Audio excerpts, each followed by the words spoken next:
Welcome to Becoming Parents podcast. I'm your host, Jen Taylor Campbell. I'm a birth and bereavement doula, as well as an adoption and surrogacy doula. Doula means woman who serves. And although I love happy births, adoptions, and surrogacy, the pro bono part of my business is in bereavement. I'm here to help you. I'm also mom of 18, yes, 18 children, with over 30 years experience in the trenches as a mom myself. We have a huge blended family, and I've also experienced the loss of our adult son. Remember, give a shout out to those brave enough to share their stories on how they have become parents. Let's dive in.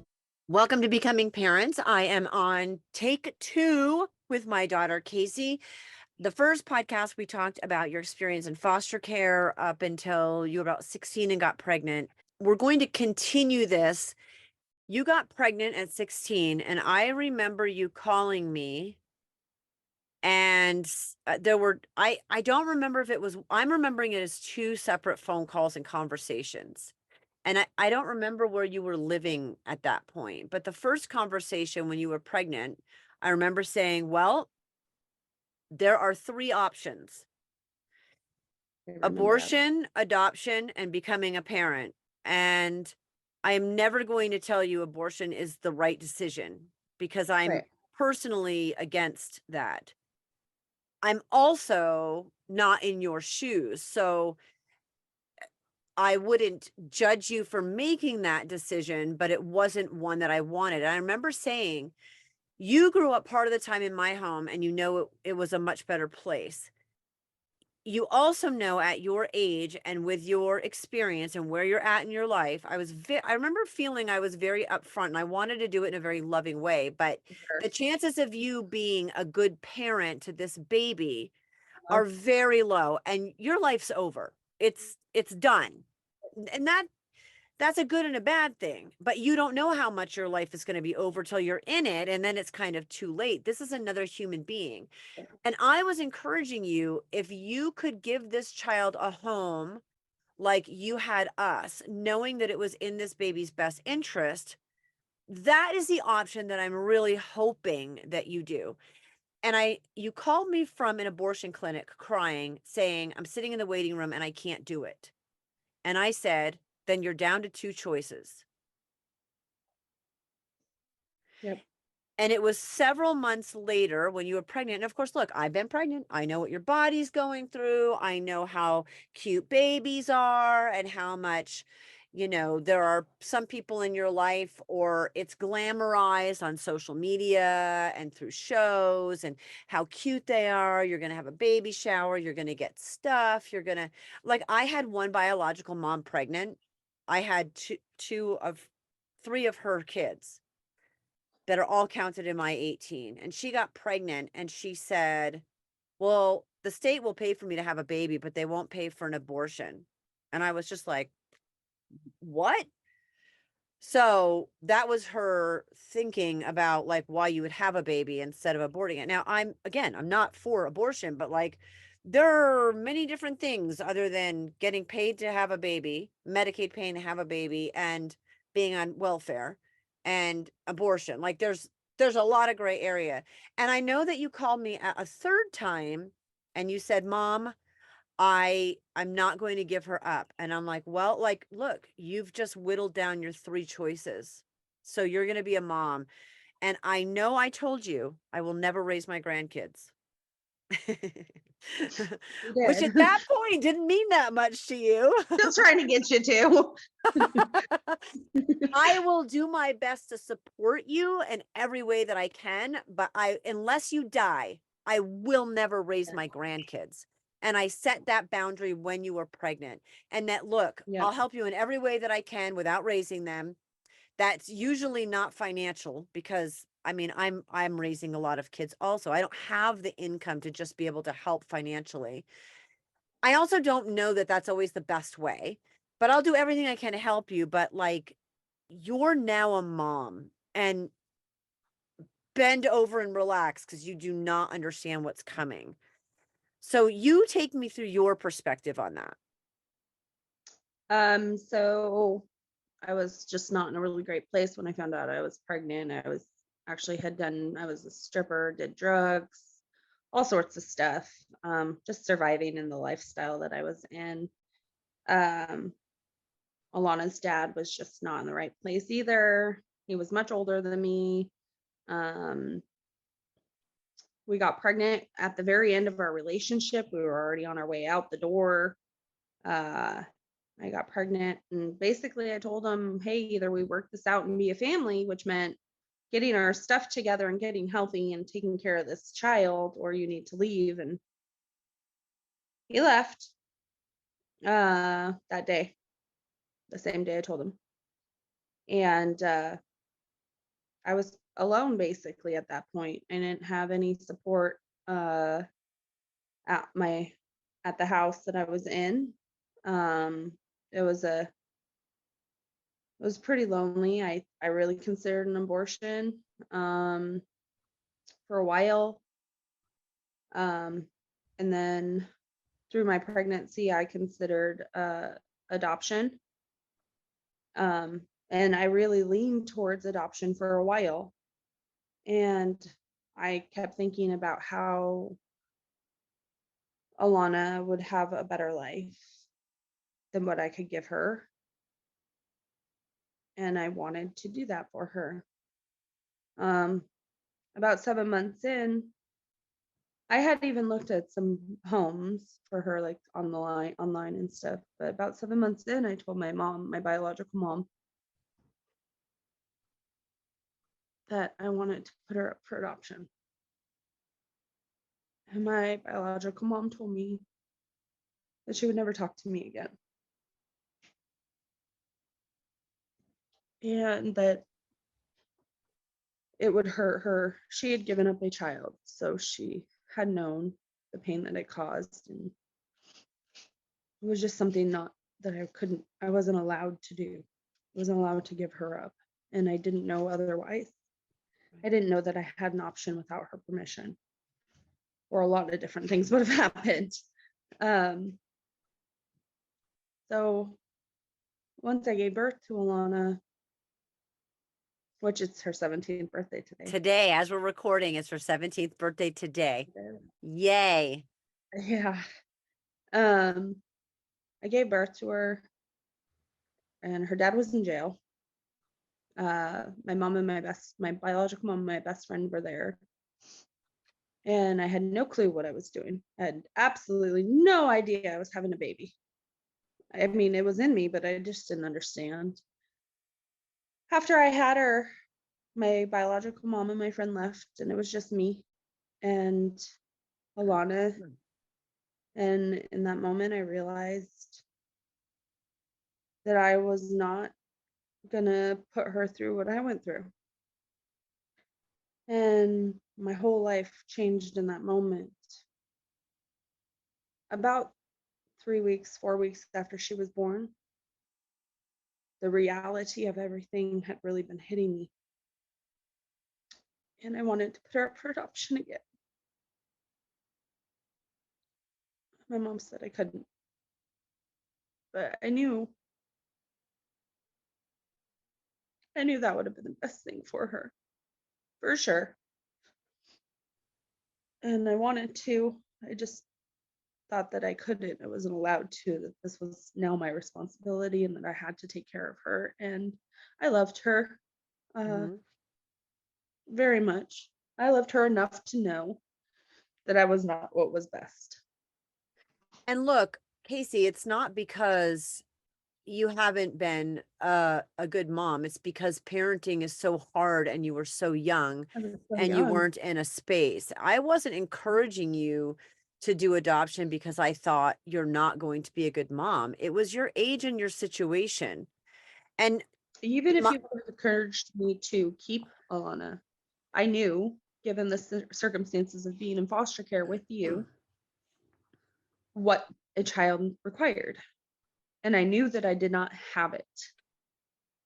I knew that I don't think it's possible to have it. I mean, I don't Right. think we have it when we're in our 20s and it's planned and we're married and it's a good situation.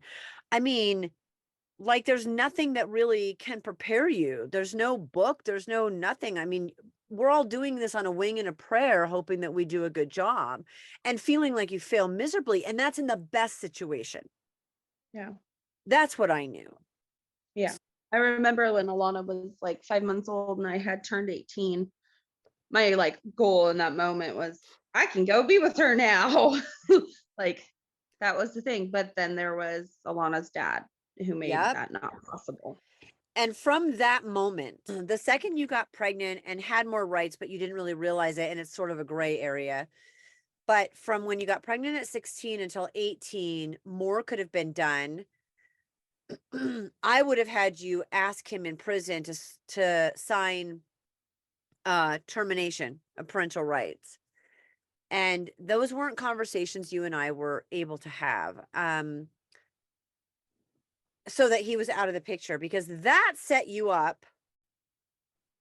Having a biological dad that had some parental rights for Mhm. for the next 17 years has set you up for wanting to move down close to me and not being able to, because now there's also 3 other kids with 2 other Right. dads, right? So Right. now once a biological dad was involved and termination or guardianship, like he could have given full guardianship to you or termination, and that would have allowed you to do whatever you wanted.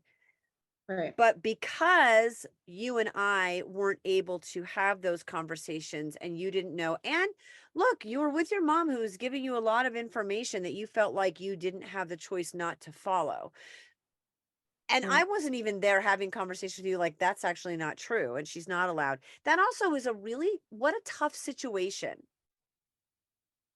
for you and I to both be in. So that was Right. it. That was the end of you being able to change your life and move down to be with me so that I could help you. And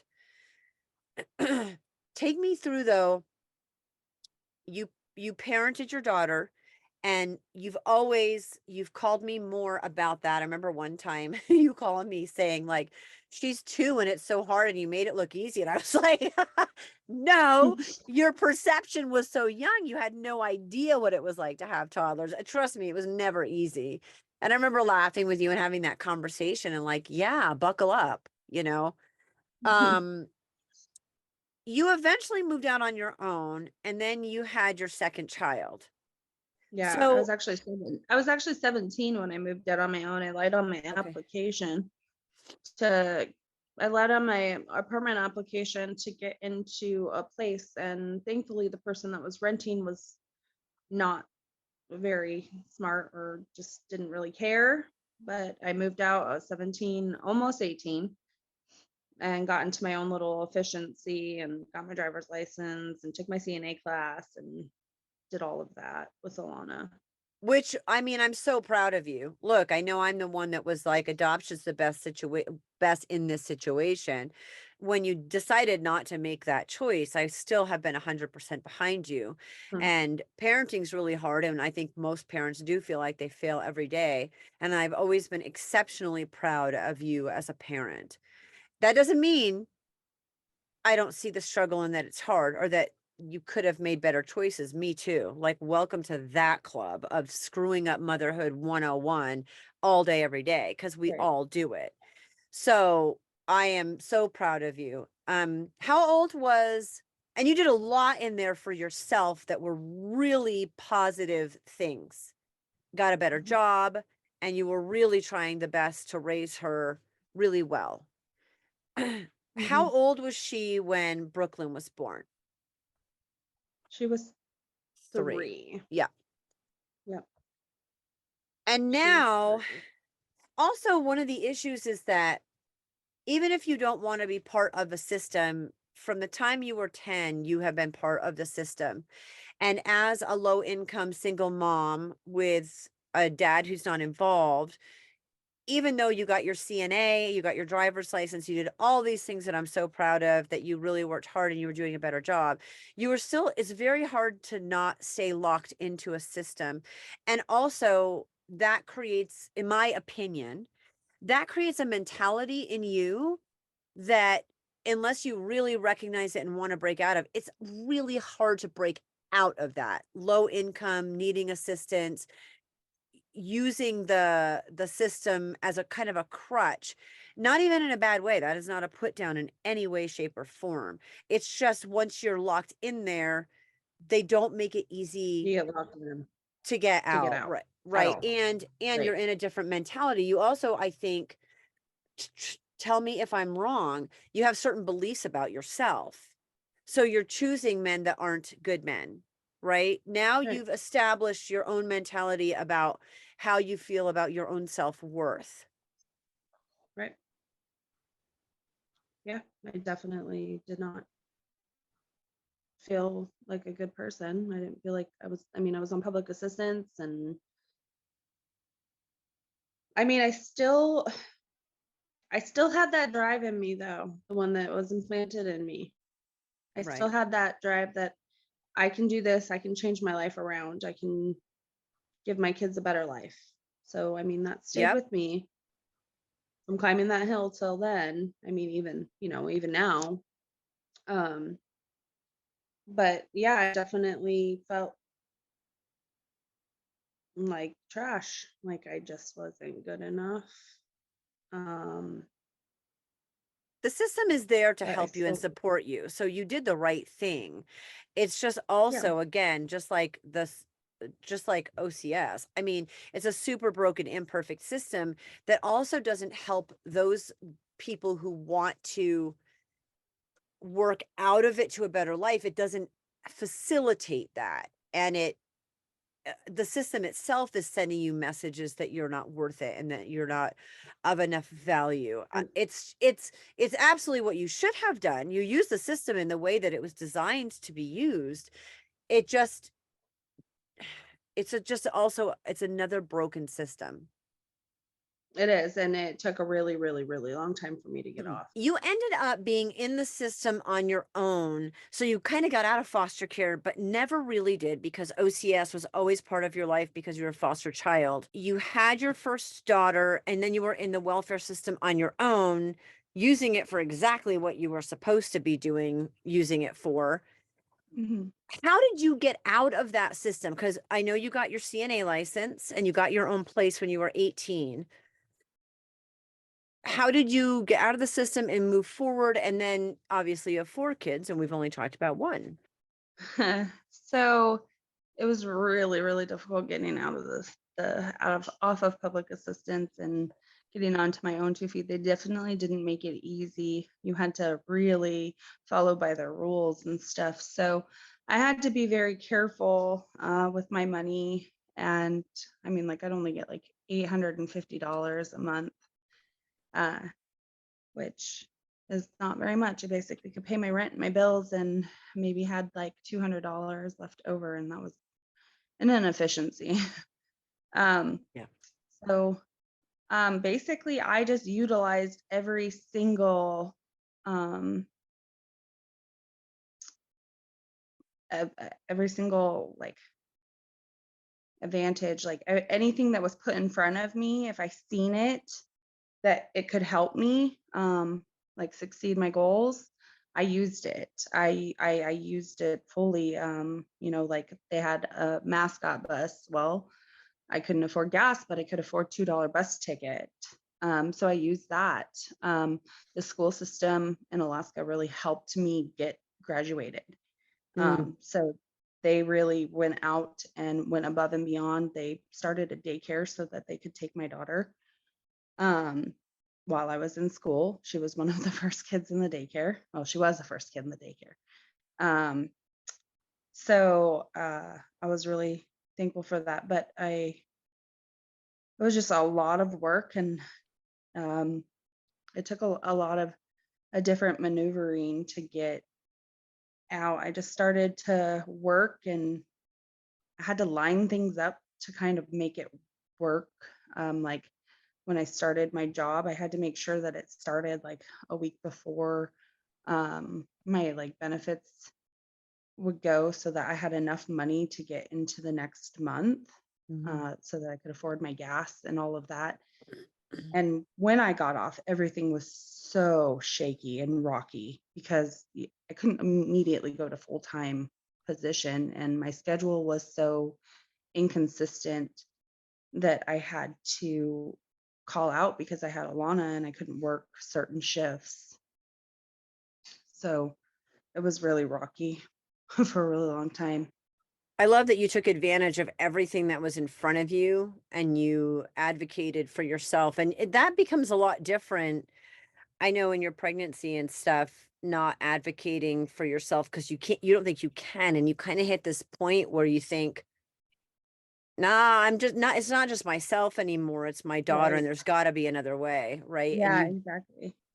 I get it. I get about the timing and all that stuff. So that it's really huge. It's huge to be on the system and use it for what it's for, and then work really hard to get off. They don't set it up well to do that.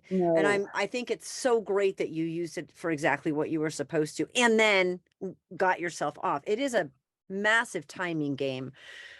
it is very, very difficult. I remember specifically a caseworker saying, "Wow, you're going to be one of those that actually makes the system work for them." And I was like, I have no other option. It's going to work for my daughter and for me so that we can live a life. And when they realized, when the system realized how hard I was willing to work to create a better life for my daughter, they they I built a trust with my caseworkers, and they really went to bat for me. Realistically, they really did. I had one caseworker that, I mean, she turned my whole life around. She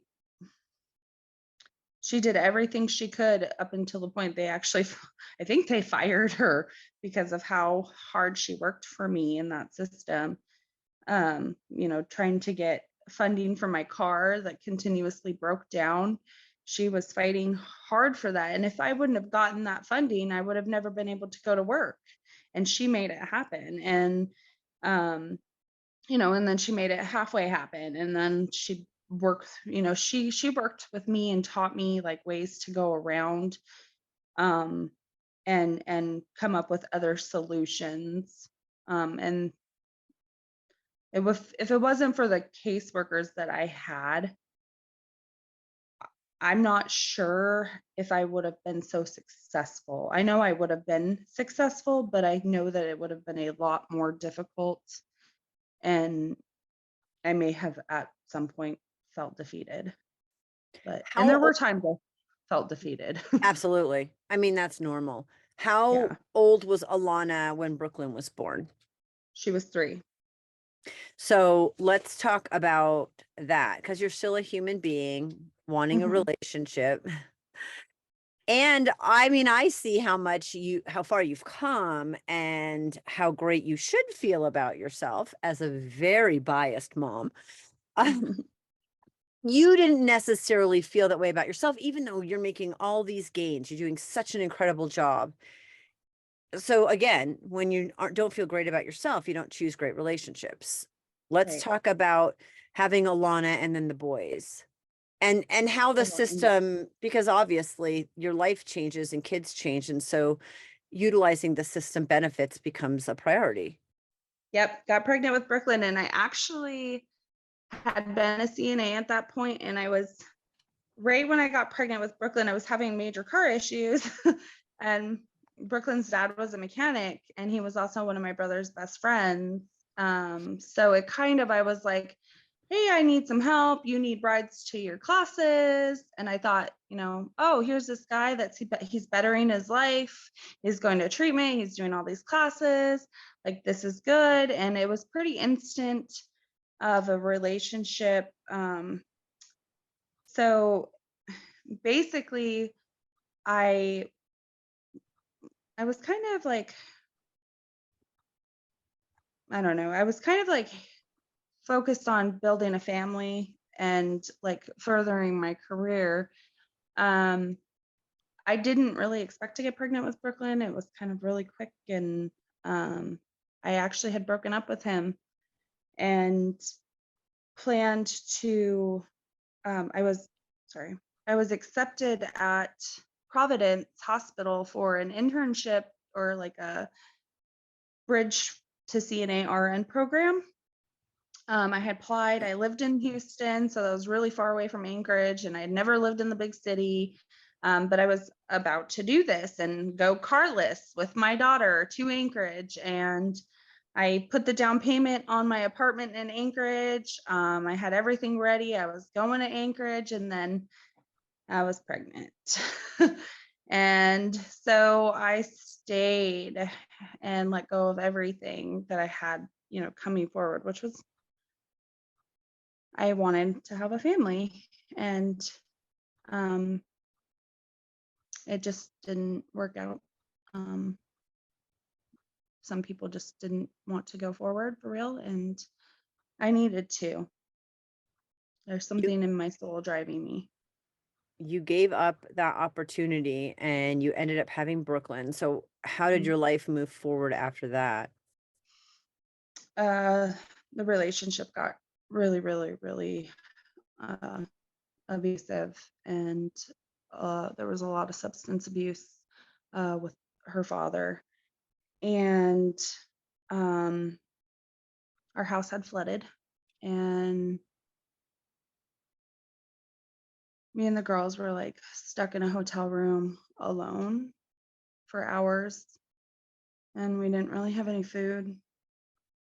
And Brooklyn's dad was drinking, and I remember he specifically came home and or to the hotel, and as soon as he walked in the door, he was drinking. And my girls looked up at him, and they were so excited to see him, but he was already drinking.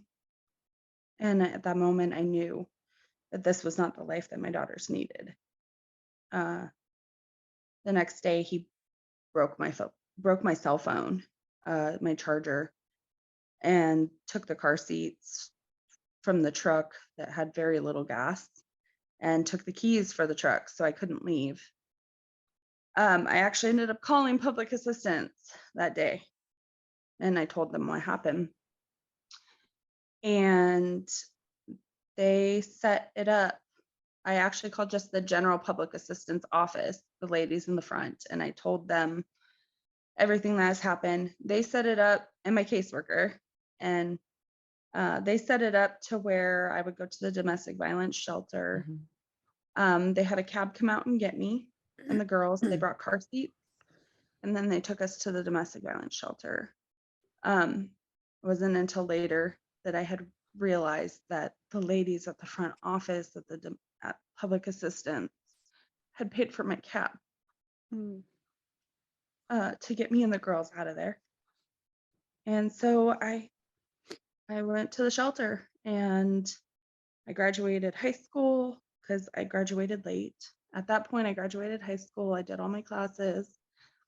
I got into an apartment, and it was just me and my girls for a long time. And I started working at an assisted living home, and it was right down the road. I had to make choices. Like, I had to leave Alana and Brooke. Alana was like 8 or so at that point. I had neighbors that were right next door, but I had to leave them to work with a cell phone. And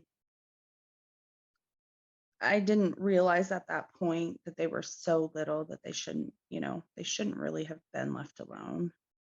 They handled it, and I don't believe it was unsafe, but looking back now, it's not something I would ever do again. Um, like I said, I had lots of neighbors that knew them, and they had a cell phone and stuff, but I had to work, and I didn't have any other options.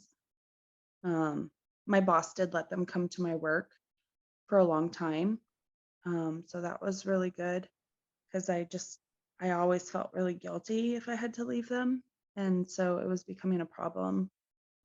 And my boss was just like, well, just bring them, and, you can put them to sleep upstairs and they'll be okay. And that lasted for a while.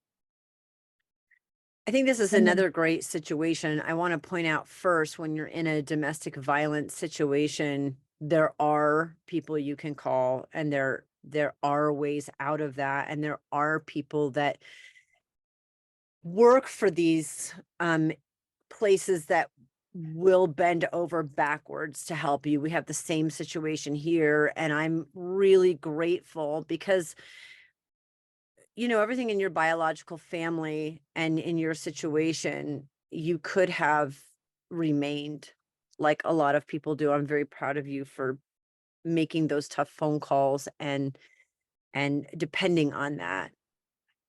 Yeah. It was definitely like my whole life. Domestic violence was definitely always Yes. part. And that was just not something I was willing to allow around my daughters. And I didn't want to lose my kids to OCS either. Right. And didn't want them to go through anything that I went through. You were in the CNA program and you're living together, and that lasted for quite a while. That was a relatively happy. I know there's still stress, there's still issues, but I know you really liked Mhm. working with elderly. Mhm. I still do. And yes, I know. And I think it's kind of like junior high. Like if you really like working with certain ages, you definitely should, because not everybody Mhm. can do it and you just love it. And that's something I've loved watching, is how much you love that. You were alone for a while. How long before you met the boy's dad, and then things changed again? Because you still really want, I think a lot of us that come out of dysfunctional situations, because I was exactly the same way, we really know, I believed that having a beautiful functioning family and relationship was possible. I didn't know how.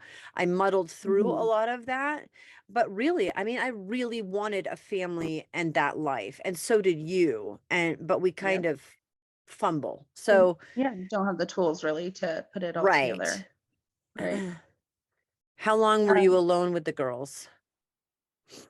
it was about 2 years Mhm. um, before I even started dating again, really. I mean, there was a one man that I kind of dated, but he was more of a friend and kind of a mentorship. He was a nurse, and that was kind of my goal. And so I was learning a lot from him, and he was teaching me a lot, and that was a good learning experience for me. And so yeah, I met the boys' dad when Brooklyn was, well, the first time I met him when she was 3, but we didn't get in a relationship for longer than like 2 weeks or so, and then we didn't talk again for a year. So um yeah. Then you you got into a relationship and had your first son. hmm How old So was how old was Brooklyn and Alana then when he Brooklyn was 6 okay, when I got they were pregnant with Chase. 6 and 9. Okay. Yep. So you get pregnant with Chase, and how long was it before the youngest was born? Kason was born 14 months after Chase, or 15, 15 months after Chase. Yeah, that Yeah, was my they were point. And like I'm not saying back names to on back. purpose. I want to make sure you're okay saying names. So, Yeah, you yeah, can say they them. were 15 months apart. And I want to talk about Chase if we can, because Mhm. he had an injury. Your relationship with their dad was pretty volatile. Yes. And they are how old now? They are 6, almost 7, and 5, almost 6. So Yeah. 6 and 5. Okay. So they're 6 and 5 now. Just to give us kind of a time, it's always been a fairly off and on volatile relationship, and you guys are not together. There's a Yeah. situation that happened with Chase before Kason was born. Right. He was very little. Can you go into that at all? Yeah. So during one of our s- I had asked Kevin to leave, and basically he gave no option. He was taking our son with him. Um, I had the stable home. He did not. He took our son and moved into Anchorage, to one of his coworkers' houses, where his coworker's wife, babysat our son. Um, I had been fighting to see Chase in court and on the sidelines, really like efficient, like every day, all day. I was fighting to see him, and it was just not happening quick enough. I did finally get to see Chase when I got some time with him.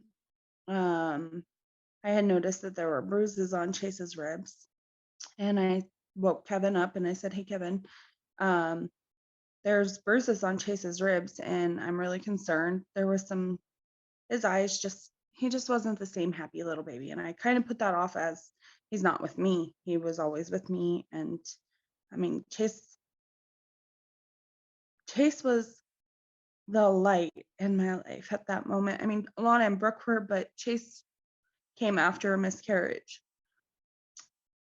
I really wanted a son, and we really wanted to have a child, and I really wanted to have a son, and I really wanted to have a child. So having Chase was just this enormous blessing. Um, and so when he took Chase, it was super devastating for everything. And I I told Kevin, I'm worried about him. There's bruises on his ribs. Kevin chalked it off as he was like maybe he got him from him playing rough with Chase, like throwing him up in the air or something. And I just kind of knew something was off. And I decided ultimately at that point that they needed to come home. And so I convinced Kevin to bring Chase home. Um, the night that I convinced him to come home, he would not let me keep Chase. He was taking Chase back to Anchorage, and that he would bring him back in the morning or the next day when he got off work with all of his belongings. I remember walking Chase out the door that day, and I followed him all the way out the door, which it was not kind of normal. I was supposed to be on bed rest with Chase, and I followed him all the way out the door, just giving him kisses and just looking at him and just telling him I loved him. And the next day, I decided to take Alana shopping in Anchorage, thank God. And Kevin had Chase in Anchorage. On the way to Anchorage, the roads were like glare ice. And I look over and there's Kevin. He got into an accident in his Lowe's delivery truck. And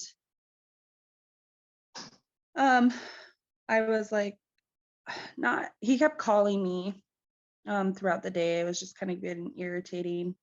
I just got to Burlington with Alana and my friend Carrie, and Kevin had called me and said, "Hey Casey, you need to meet me at the hospital." Well, I thought that he was messing with me. And I was kind of irritated with him, and he was like, "Well, Chase fell and he got hurt. He fell off the couch and he got hurt." And I said, in my head, I'm like, okay, a kid falling off the couch, like, what are we looking at? Like a bloody nose? I didn't think anything really horrible. But I got to the hospital, which was thankfully only 2 minutes away from Burlington. And I seen Kevin walking with Chase, and Chase's little head was flopping. And I knew in that moment that he was really hurt. And I just got out of my car and I ran right into the emergency room. And they had already taken Chase back, had him on the bed, and he was unconscious. And Kevin said that he had fallen off the couch. That's what the babysitter had said. And I knew that that was not it. And I screamed at Kevin, and I was angry, so angry, because in my head, I was like, either it was him or it was her. I knew somebody had hurt him at that point. And the nurses basically formed this line and like spun me right out of the room to a chair at the end of the hall and told me that I wasn't helping and that I needed to calm down. So I did. And then they took Chase to Providence from Alaska Regional. They took him to Providence. And at that point, it was confirmed that Chase had multiple fractures to his skull and about 70% brain damage. That his brain was bleeding. And they didn't tell me that he was probably going to die, but they were preparing me and preparing Kevin. They immediately took him back and did tests, and he was completely unconscious, or he was in a coma. They prepared us for all of it. As the day went by, they did another test. His brain swelled more. And they had debated on doing surgery to open his cranium, but thankfully he had all those fractures, which gave his brain room to swell, so that the brain wouldn't become more damaged. So as his brain swelled, the fractures opened up his skull. We spent about 2 days.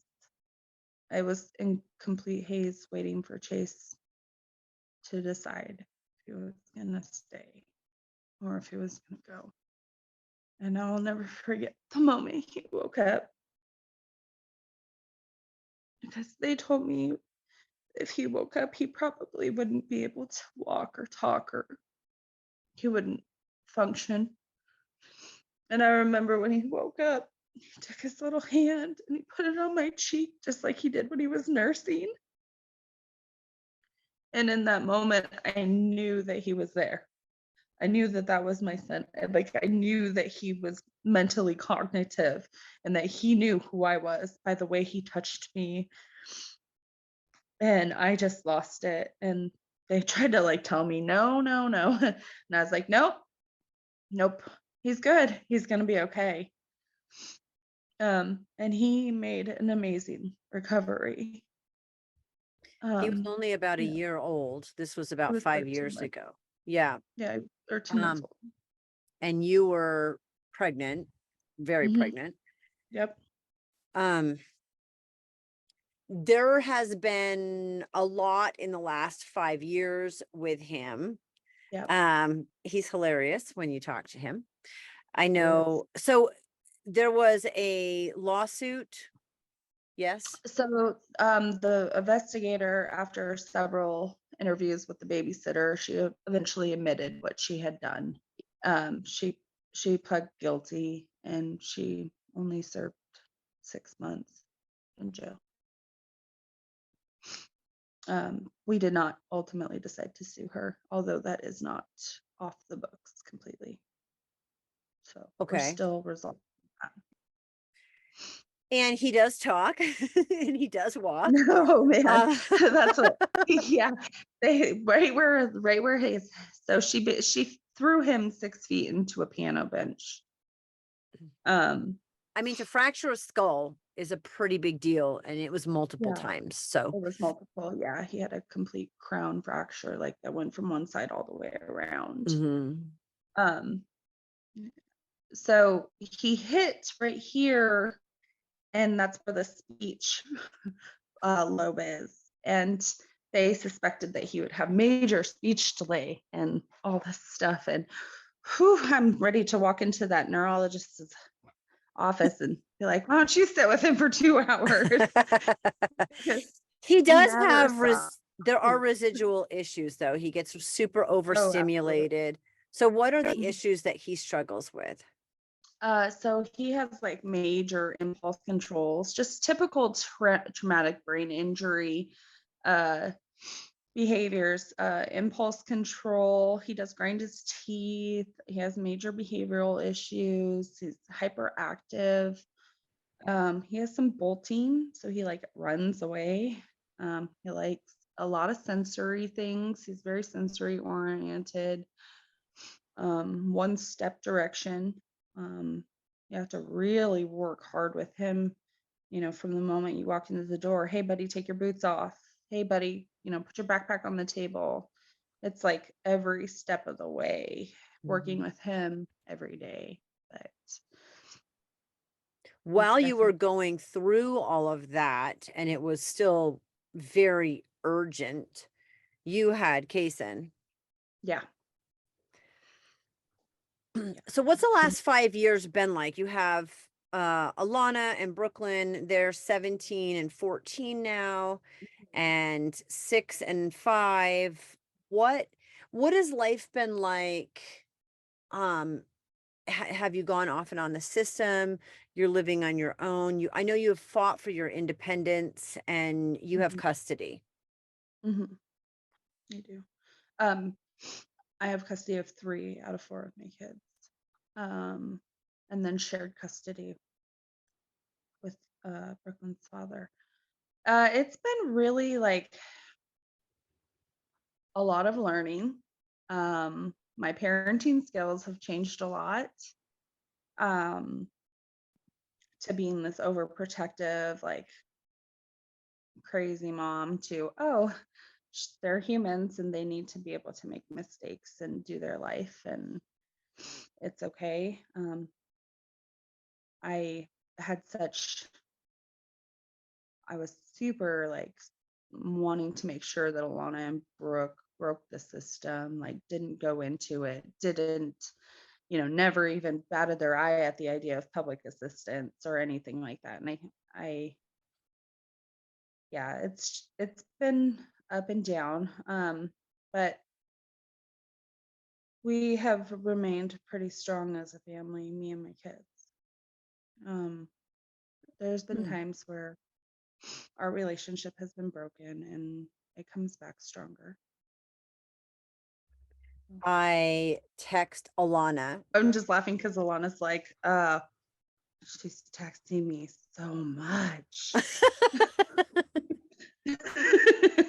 And I I was like, mean, oh yeah. it's so funny because you and we talked about in the first episode together how like OCS set up a pattern of how our communication hasn't been as great.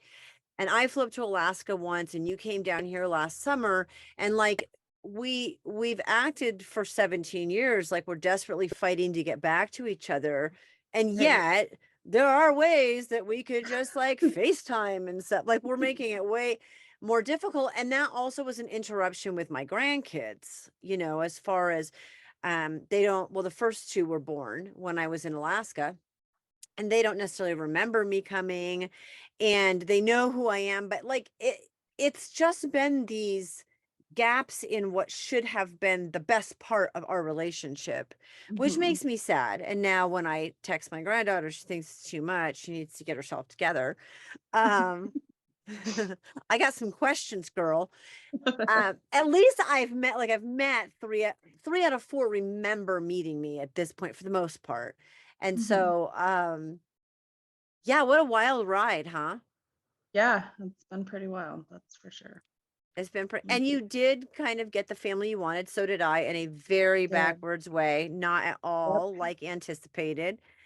And Casey, one thing I definitely want to end on is that you have done a really incredible job because I told you when you were pregnant with Alana, like your life is going to change in ways you can't even imagine because you can't.